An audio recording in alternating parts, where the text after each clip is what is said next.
Hello guys, तो अब हम स्टोरी स्टार्ट करते हैं। जिनी, सुगा, ईवो और जान जो कि वीडल्स माउंस में पहुंच चुके थे, वेम्पायर वर्ल्ड में आने के लिए तैयार हो चुके थे। जान, ईवो और जिनी, सुगा उस जगह तक पहुंच चुके थे जहां पे वो लास्ट टाइम पे थे। वहीं से फिर से ईवो एक मंत्र को बोलता है, बट उससे पहले वो चारों एक दूसरे का हाथ पकड़ चुके थे। और इसके बाद जो ईवो होता है वो उस मंत्र को बोलता है अपने मन में ही। और इसके बाद ईवो जो कि अपने ब्लड को थोड़ा सा अपनी उंगली काटता है और नीचे गिराता है, बट उसका ब्लड नीचे नहीं गिर के सीधे ऊपर हवा में गायब हो जाता है। और उसके बाद वो चारों के चारों टेलीपोर्ट होके वेम्पायर वर्ल्ड में आ जाते। जैसे ही वो चारों वेम्पायर वर्ल्ड में आते, वेम्पायर वर्ल्ड के किंग और क्वीन को पता चल जाता है कि कोई ना कोई वेम्पायर वर्ल्ड में आने की कोशिश कर रहा है और या फिर आ चुका है। और जैसे ही उन्हें ये पता चलता है कि कोई ना कोई वेम्पायर वर्ल्ड में आ चुका है, तो वे दोनों समझ जाते हैं कि ईवो आ गया हो। और ये बात जान के वो लोग बहुत खुश होते हैं और खुशी खुशी भाग के ईवो के पास जाने लगते। वहीं ईवो भी जब वैम्पायर वर्ल्ड में आ चुका था, तो वो अपनी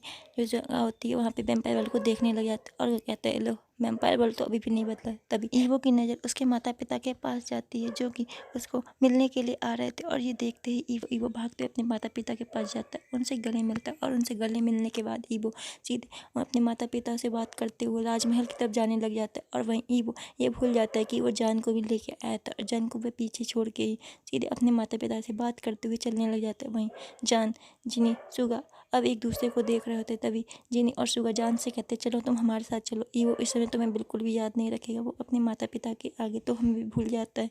और वैसे भी तुम तो कुछ दिनों पहले ही मिले हो। ये बात बोलते हुए जान को जिनी और सुगा अपने साथ लेके जाने लगते हैं। वहीं जो ईवो होता है वो बात करते हुए अपने माता पिता के साथ जाने लग जाता है।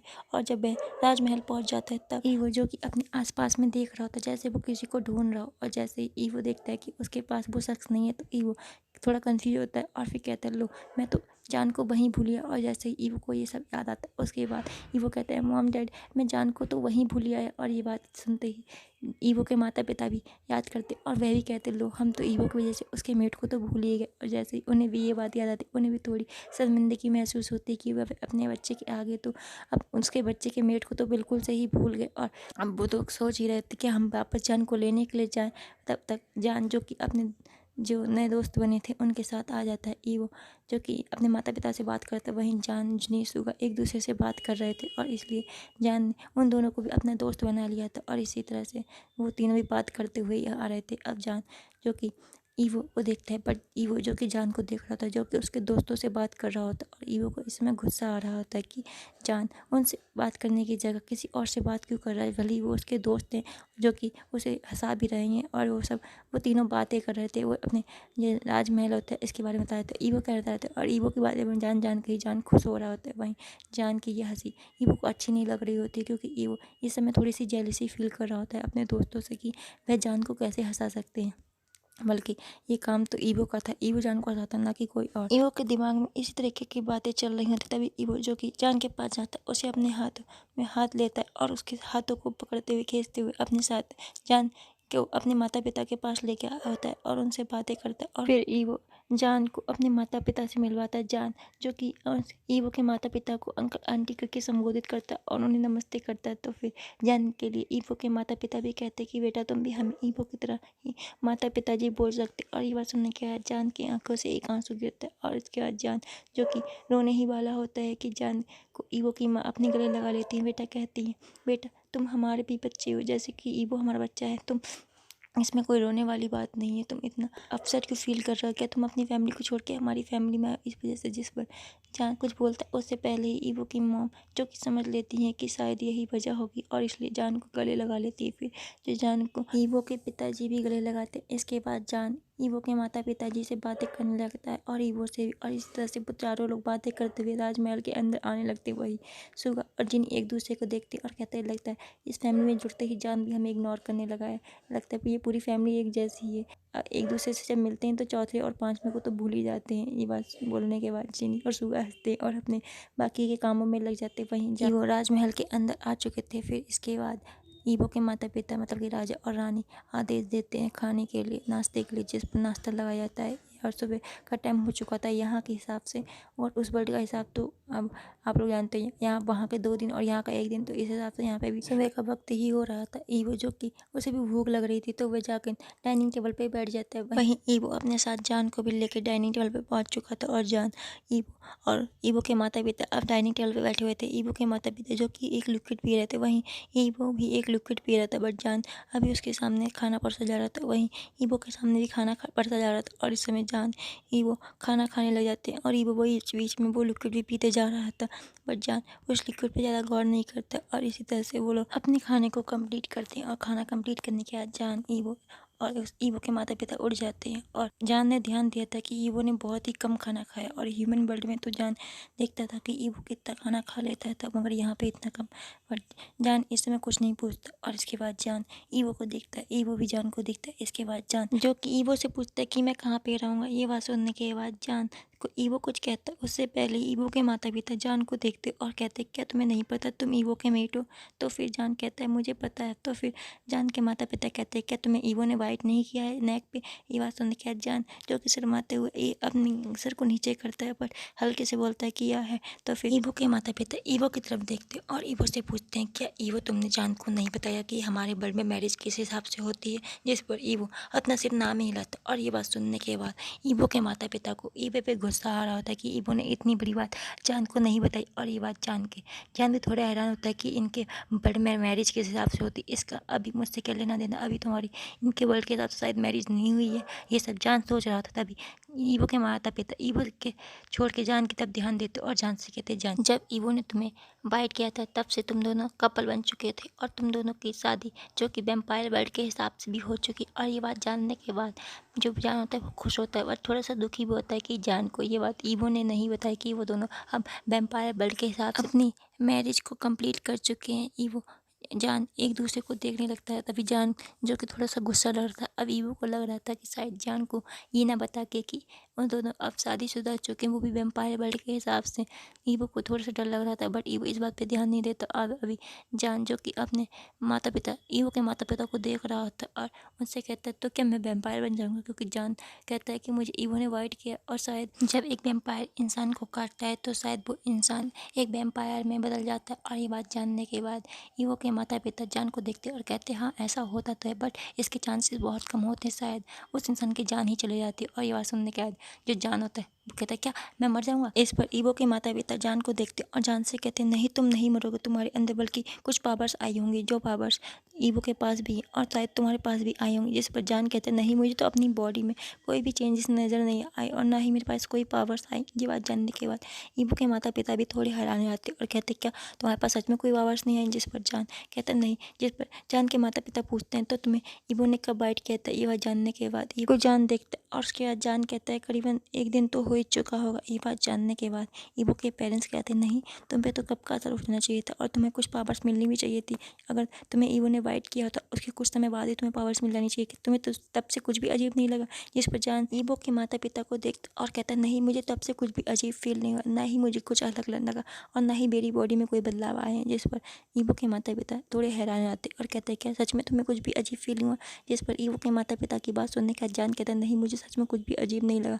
तो फिर ईवो के माता पिता कहते तो इस पर तो हमें गुरुजी से बात करनी होगी। और ये बात जानने के बाद ईवो जो होता है वो कहता क्या सच में हमें गुरुजी से बात करनी होगी। जिस पर ईवो के माता पिता कहते हैं हाँ हमें गुरुजी से बात करनी होगी कि जान की बॉडी में बदलाव क्यों नहीं है। इस पर जान ईवो और फिर ईवो के माता पिता सब गुरुजी के कक्ष तक पहुँचते और गुरुजी के कक्ष में पहुँचने के बाद ईवो के माता पिता नॉक नॉक करते हैं। जिस पर ईवो को और उन सबको आवाज़ आती है कि आप अंदर आ सकते हैं। और ये बात सुनने के बाद ईवो के माता पिता और जान अंदर आते हैं। अंदर आने के बाद जान ईवो और ईवो के माता पिता उन्हें ग्रीट करते और ग्रीट करने के बाद ईवो के माता पिता पूछते हैं गुरुजी ईवो के मेट में कोई भी बदलाव नजर नहीं आया, क्यों ऐसा क्यों। जिस पर ईवो के गुरुजी ईवो को और ईवो के मेट को आगे बुलाते हैं। जिस पर ईवो और ईवो के मेट जान जो कि आगे आ जाता है। इसके बाद गुरुजी दोनों से एक दूसरे को हाथ पकड़ने को कहते हैं। जिस पर दोनों एक दूसरे का हाथ पकड़ते हैं। इसके बाद गुरुजी उन दोनों से अपने हाथ को आगे करने को कहते हैं। जिस पर ईवो जान दोनों ईवो और जान एक दूसरे का हाथ को पकड़े हुए आगे करते हैं। और इसके बाद गुरुजी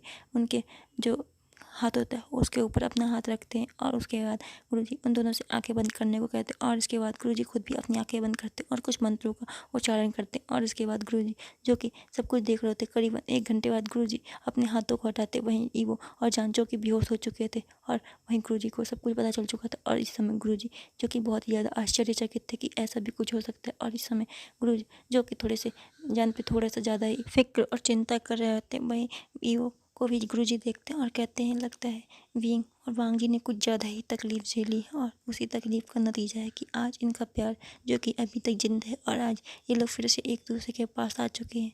यही इन दोनों की नीति थी और शायद इसी नीति की वजह से ये लोग आज एक हो चुके हैं। और ये बात सुनने के बाद जो ईवो के माता पिता होते हैं वो कहते हैं गुरुजी आप ही क्या बोल रहे हैं, आप हमारे बच्चे को किसी और के नाम से कैसे बुला सकते हैं। जिस पर ईवो के माता पिता को गुरुजी देखते और कहते हैं क्या तुम सच्चाई नहीं जानती, क्या तुम इस बात से अनजान बन के रहना चाहती हो कि ईवो की असली आइडेंटिटी क्या है। जिस पर ईवो के माता पिता एक दूसरे को देखते और कहते बट गुरुजी वो सिर्फ हमारा बच्चा है और हमें वो मिला था तो वो हमारा ही हुआ ना। जिस पर ईवो के माता पिता को देखकर गुरुजी कहते क्या तुम उससे हमेशा सच्चाई छुपा के रखोगे, क्या कभी भी उसे सच्चाई का पता नहीं चलेगा। हाँ माना कि तुम लोगों ने उसकी जान बचाई थी, नहीं तो वो मर सकता है, मगर क्या तुम्हारा इसमें स्वार्थ नहीं था। तुम जो कि तुम्हारे बच्चे की जाने ही वाली थी तो तुम नहीं चाहती थी कि हम तुम्हारे बच्चे की बची हुई 2 सांसें जो कि उधार तुम्हारे बच्चे में बची थी वो तुम चाहती थी कि इसके शरीर में डाली जाए और उसी का नतीजा था कि तुम्हारे बच्चा जो कि मरने ही वाला था और तुम्हें एक नया बच्चा मिल गया। बट तुमने क्या करा, तुमने इसकी सारी यादें जो कि पहले से ही जा चुकी थी तुमने उसका फ़ायदा नहीं उठाया।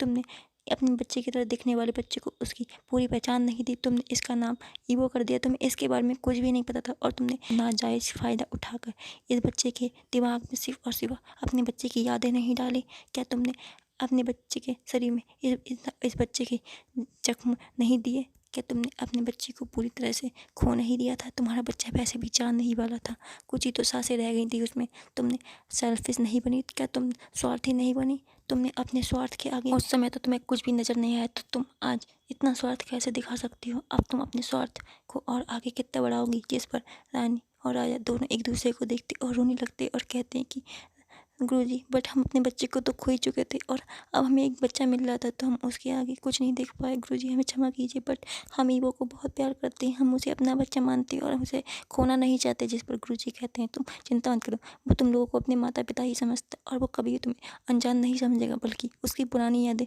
जो कि अब मैं उसे दे चुका हूँ। जिस पर राज और रानी ये बात सुनने के बाद कहते क्या कहीं वो हम लोग को छोड़ के वापस मनुष्य दुनिया में तो नहीं चले जाएगा। जिस पर राजा रानी की बात सुनने के बाद कहते हैं गुरुजी की क्या पता वो जा भी सकता है, बट तुम इस बात से दुखी मत होना क्योंकि उसकी ज़िंदगी में मैंने देखा अतीत उसका कितना बुरा था, उसकी ज़िंदगी में कितने दुख थे और इस बच्चे की ज़िंदगी में भी कितने दुख थे और शायद अब वो शायद एक साथ रहेंगे और तुम्हें इस बात से खुश होना चाहिए कि वो अब एक साथ रह सकते हैं। जिस पर ईवो के माता पिता कहते हैं बट गुरुजी आप हमें ईवो के बारे में कुछ बताइए ना। जिस पर ईवो के बारे में गुरुजी बताते हैं कि इस बच्चे का असली नाम वांगजी है। वहीं वांगजी की माँ वांगजी को लांजन नाम से बुलाती थी और इसके अलावा लांजन नाम से इस इंसान ने भी इसे बुलाया था। ये बात पर वो गुरुजी की तरफ ध्यान देते और कहते इस इंसान मतलब क्या कह रहे हैं गुरुजी, इसका नाम तो जान है। जिस पर गुरुजी कहते नहीं इस इंसान का नाम भी जान नहीं है, इसने भी अपना नाम गलत बताया था, इसका रियल नाम विभूषण है। वहीं इसको सब प्यार से विंग कहते। और ये बात जानने के बाद राजा रानी को थोड़ा गुस्सा भी आता है और थोड़ा प्यार भी, क्योंकि उन्होंने इस बच्चे ने अपना नाम गलत बताया था बट इसकी हरकतें राजा रानी को बहुत अच्छी लगी थी और वह ईवो के लिए इसी तरह के पार्टनर चाहते थे। अब राजा रानी जो कि देख रहे थे और कहते मगर हम ईवो मतलब कि बांग जी को सच्चाई कैसे बताएंगे और साथ में बींग को भी। जिस पर ईवो और सॉरी बांग जी और बींग के बारे में गुरुजी कहते हैं चिंता करो, उन दोनों को ही सब कुछ पता है, वह दोनों बेहोश जरूर है मगर वह सारी बातें सुन रहे हैं और उन्हें सब कुछ पता चल रहा है। जिस पर राजा रानी कहते हैं मगर गुरुजी कहीं हमारा बच्चा हमें भूल तो नहीं जाएगा, कहीं वो हमारे लिए कहीं ये तो नहीं सोचेगा, गलत तो नहीं सोचेगा कि हम सब कुछ उसके साथ धोखा किया है, छल किया है। जिस पर गुरुजी कहते हैं नहीं वो ऐसा कुछ भी नहीं सोचेगा और अब उसे जाके उसके कमरे में लिटा दो और इन दोनों को ही थोड़ा समय दो और कुछ समय तक इन दोनों के पास मत जाना और इन दोनों को अपना समय व्यतीत करने देना। और तुम्हें कुछ भी इन दोनों बच्चों के बारे में जानना हो तो तुम मेरे पास आ सकते हो कभी भी। और हाँ वो बांग जी तुम पूछ रही थी ना कि विंग के अंदर तुम चेंजेस क्यों नहीं है। जिस पर गुरुजी बताते हैं कि विंग पहले से एक इमॉर्टल है और साथ में उसके पास खुद की पावर्स हैं और इस वजह से जो बांग जी के बाद से उसे पावर मिलती हुई तो वो पावर्स पहले से ही विंग के पास हैं, तो उसके पास दो बार पावर थोड़ी रह सकती थी, इसीलिए विंग को उसकी बॉडी में उसे कोई बदलाव नजर नहीं आया। जिस पर गुरुजी की बात सुनने के बाद वांग जी और विंग को ले जाकर राजा रानी मतलब वांग जी के माता पिता विंग और वांग जी को उनके कक्ष में लिटाए जाते हैं और इसके बाद राजा रानी अपने काम में लग जाते। वहीं विंग और वांग जी कुछ समय बाद होश में आते और जब वो एक दूसरे को देखते तो उन्हें रोना भी आ रहा था और उन दोनों को खुशी भी हो रही थी। वो दोनों एक दूसरे के गले मिलते और फिर अपनी जो कहते हैं फिर से एक दूसरे के साथ लवी डबी होते हैं और अपनी एक पैशनेट हॉट रोमांटिक नाइट बिताते हैं। और इसके तहत पूरे एक हफ्ते तक बींग और वांग जी अपने रूम से बाहर नहीं आते। और इस पूरे टाइम में वांग जी जो कि उसकी कमर में हल्का हल्का पेन रहता था, बट कुछ टाइम बाद उसका पेन चले जाता था। ये सब उसकी वेम्पायर्स पावर थी जो कि वांग जी के अंदर पूरी तरह से हो चुकी थी। और वांग जी जो कि पहले से भी ज़्यादा पावरफुल फील कर रहा था, वांग जी की पावर हल्की हल्की बढ़ रही थी, बट वांग जी को इसका कोई भी अंदाज़ा नहीं था कि उसके अंदर की पावर्स क्यों बढ़ रही हैं। बट इस बारे में पहले से ही वांग जी थोड़ा थोड़ा जानता था कि शायद ये उसके मेट की वजह से है, और इसलिए वांग जी इस बात से खुद भी था। और इसी तरह से पूरा एक हफ्ता बिताने के बाद जब वांग जी बाहर आता है, बट वांग जी बाहर ऐसे ही नहीं आया था। वांग जी देखता है कि विंग सो रहा है, और इस समय वांग जी को बहुत गुस्सा आ रहा था, क्योंकि वांग जी जो कि रूम से निकलना चाहता था और अपने माता पिताजी से मिलना चाहता था, मगर वहीं विंग जो कि वांग जी को रूम से निकलने नहीं देता था। और इसीलिए अब वांग जी जो कि विंग को देख रहा था और उसकी आंखों में गुस्सा भी था। बट वांग जी अपने गुस्से को कंट्रोल करता है और फिर जाके फ्रेश होता है, नहा धोता है, और उसके जब बाहर आता है और उसके बाद देखता है कि विंग अभी भी सो रहा है, तो वांग जी को बहुत जोर का गुस्सा तो आ ही रहा था। वांग जी जो कि विंग के पास जाता है और एक गुस्से में विंग को लात मारता है, जिस वजह से विंग फिर से गिर जाता है और कहता है अरे मेरी कमर टूट गई। और ये बोलते हुए विंग जो कि उठता है और कहता है कि वांग जी अब तुमने मुझे लात क्यों मारी। जिस पर वांग जी कहता है तुमने मुझे एक हफ्ते तक रूम से बाहर नहीं निकलने दिया, मेरे माता पिताजी क्या सोच रहे होंगे। जिस पर वांग जी की बात सुनने पर विंग कहता है क्या जो सोचना चाहिए वही सोच रहे होंगे। जिस पर वांग जी जो कि विंग पे गुस्सा था, वो वांग जी फिर से विंग को देखता है और कहता है, विंग जो कि बेड पे फिर से बैठ चुका था, वांग जी जो कि उसे फिर से एक लात मारता है। और उसके बाद वांग जी बिना कुछ बोले उस कमरे से बाहर निकल जाता है। और उसके बाद वांग जी जो कि अपने माता पिताजी से मिलता है और उनसे हंसी खुशी बातें कर रहा होता है और ऐसे बिहेव कर रहा होता है जैसे कि वांग जी को तो इस बारे में कोई सच्चाई पता ही नहीं है। और वहीं वांग जी के माता पिता जो कि इस बात से खुश थे कि वांग जी जो कि अभी भी उनसे नॉर्मली बिहेव करता था। वांग जी कभी भी इस तरीके का बिहेव करता ही नहीं था कि उन्हें ना लगे कि वांग जी बदल चुके हैं, और वांग जी विंग जो कि अब नॉर्मली रहने लग गए थे। और वांग जी जिसका जब भी मन करता था विंग को गुस्सा आता था, तब वांग जी अब अपना गुस्सा निकालने के लिए विंग को बेड से लात मार के गिरा देता था। और इसी तरह से पूरा एक महीना बीता था। एक महीने में कम से कम विंग ने 4-5 लातें तो दिन में खाई ही होंगी। और इसी तरह से वांग जी विंग की लव स्टोरी चल रही थी। और वहीं विंग वांग जी की ये हरकतें वांग जी के पेरेंट्स मतलब कि या वांग जी के पेरेंट्स, हाँ वांग जी के पेरेंट्स ही देख रहे थे और उन्हें अच्छा भी लगता था। ये छोटी छोटी जो घर में लड़ाई झगड़े होते थे उस वजह से उनको भी अच्छा खासा एंटरटेनमेंट मिलता था। और इसी तरह से उनकी लाइफ में 2 महीने बीत चुके थे। अब वांग जी को थोड़ा अजीब सा फील होने लग गया था। वांग जी थोड़ा अलग फील करता था, उसे कभी भी गुस्सा आने लगता था, कभी भी उसके दिमाग में कुछ भी चलने लगता था, और जिस वजह से विंग को ये सब भुगतना पड़ता था। विंग जो कि हमेशा मार खाता था, कभी कभार तो वांग जी अपनी पावर्स का यूज़ करता था और विंग को अपने पावर्स के थ्रू मारता था, बट विंग कुछ भी नहीं करता था। और 2 महीने जो कि इसी तरह से बीते थे। वांग जी जिसका बिहेवियर बदल रहा था, बट इस बात पे कोई भी ध्यान नहीं देता। फिर एक दिन वांग जी के दिमाग में पता नहीं क्या आता और वो कहते हैं मुझे वापस मनुष्य दुनिया में जाना है, मुझे वहाँ का खाना खाना है। जिस पर विंग को भी याद आता है कि वो कुछ भूल रहा है। फिर इसके बाद विंग जो कि राजा रानी से परमिशन लेना चाहता था, बट राजा रानी जो कि विंग को परमिशन नहीं दे रहे थे, वहीं वांग जी को भी परमिशन नहीं मिल रही थी। और इस तरह से विंग जो कि परमिशन चाहता था और वांग जी भी परमिशन चाहता था, बट वांग जी को जब परमिशन नहीं मिल रही तो वांग जी जिसे गुस्सा आने ही वाला होता है कि वांग जी के दिमाग में एक बात क्लिक होती है और उसे याद आता है कुछ। फिर वांग जी विंग की तरफ देखता है और उसे एक प्यारी सी स्माइल देता है। और फिर वांग जी विंग को याद दिलाता है कि विंग तुम्हें याद है ना जब हम यहाँ पे आने वाले थे तब हमारे बीच में कुछ बातें हुई थी, तब तुमने याद है ना कि मैंने तुमसे कहा था कि मैं तुम्हें यहाँ लेके तब आऊँगा जब तुम मेरी कुछ बातें मानोगे। जिस पर विंग कहता है हाँ मैंने कहा तो था। वांग जी जब विंग के मुँह से सुनता है हाँ मैंने कहा तो था, तो वांग जी पूछता बट तुम इतने उतरे हुए मुँह के साथ क्यों बोल रहे हो। इस पर विंग कहता है मुझे पता है तुम्हारे दिमाग में कोई ना कोई खुरापाती आइडिया आए और तुम चाहते हो कि मैं उसे पूरा करूं, इसी वजह से मेरी शक्ल की अभी से ये हालत हो चुकी है। पर वांग जी बिना उस बात पर ध्यान दिए कहता है ठीक है अब उस बात का वक्त आ गया, जाओ मेरी मम्मी पापा के पास खड़े हो जाओ। जिस पर विंग वही करता है। इसके बाद विंग को वांग जी कहता है जल्दी से नीचे झुको। जिस पर वांग जी की बात सुनने के बाद विंग नीचे झुकता है। तभी वांग जी कहता है उन दोनों के बीच में दोनों के एक एक पैर पकड़ लो और कस के पकड़ना जिससे छूटे ना। जिस पर वांग जी की ये बात सुनने के बाद विंग जो शौक हो चुका था, फिर वांग जी कहता है जल्दी करो। जिस पर वांग जी की बात विंग जो कि दोनों के पैर जल्दी से पकड़ लेता है और उस तरीके पकड़ता है जैसे एक बच्चे जैसे कि अपने मम्मी पापा से कुछ मांगना तो और उनके मम्मी पापा उन्हें नहीं दिवाते तो वो जिद में अपने मम्मी पापा के पैर पकड़ लेते हैं ना, और पैर पकड़ के कहते हैं जब तक आप मुझे नहीं दिवाओगे तो मैं नहीं छोड़ूंगा। इसी तरीके से विंग ने भी मम्मी पापा के पैर पकड़ लिए होते और पकड़ के बैठा होता है। वहीं विंग से बांग जी पूछता है, क्या तुमने सही से पैर पकड़े ना, कस के छूटेंगे तो नहीं जिस पर भी। हाँ में जवाब देते और ये बात सुनने के बाद बांग जी अब अपने मम्मी पापा की तरफ देखते और कहता है, मम्मी पापा जब तक आप लोग मुझे और बीइंग को मनुष्य दुनिया में जाने के लिए हाँ नहीं करोगे ना, तब तक बीइंग आपके पैर बिल्कुल भी नहीं छोड़ेगा। और साथ में बता रहा हूँ मैं अभी रोना चालू कर दूंगा। जिस पर वांग जी की ये हरकतें देखने के बाद बीइंग जी के माता पिता जो कि शौक हो चुके थे और बीइंग जो कि हैरान था कि अगर सूली में चढ़ना ही था तो मुझे क्यों लेके चढ़ा, समझ में नहीं आ रहा है। वहीं ये सब सोच रहा था, वहीं वांग जी जो कि रोना चालू कर देता है और वहीं बीइंग जो कि अपने मॉम डैड के पैर पकड़ा होता है और वहीं वांग जी भी जो रोना चालू कर चुका था। अब राजा रानी मतलब कि बीइंग को देख रहे थे, कभी वांग जी को देख रहे थे, उन्हें कुछ समझ में नहीं आ रहा था कि वो करे क्या। तभी एकदम से वो बोल देते, ठीक है ठीक है ठीक है, अब तुम जा सकते हो ह्यूमन वर्ल्ड में। और वांग जी जैसे ही ये सुनता है कि अब उसके माता पिता ने उसे ह्यूमन वर्ल्ड में जाने की इजाज़त दे दी है, तो ये बात सुनने के बाद वांग जी जो कि बहुत ज़्यादा खुश हो जाता है और खुशी खुशी में अपने माता पिता जी से गले मिल रहा होता है। फिर वांग जी को